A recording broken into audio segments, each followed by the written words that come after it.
How to diagnose a bad head gasket. You hear that hissing sound? Best noticed at idle or upon shutdown.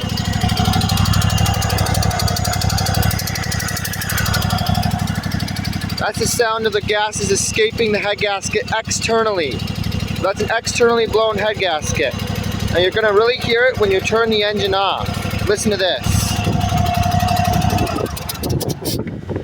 You can hear that. So that's an externally blown head gasket. That's just going to give you power reduction because the compression gases are escaping. Now if you have an internally blown head gasket, you're going to be burning oil. It's going to be pushing oil past the piston rings. It'll make you think you have bad piston rings even though you may just have a bad head gasket. And then when you open the dipstick right after shutting it off, you're going to have smoke coming out.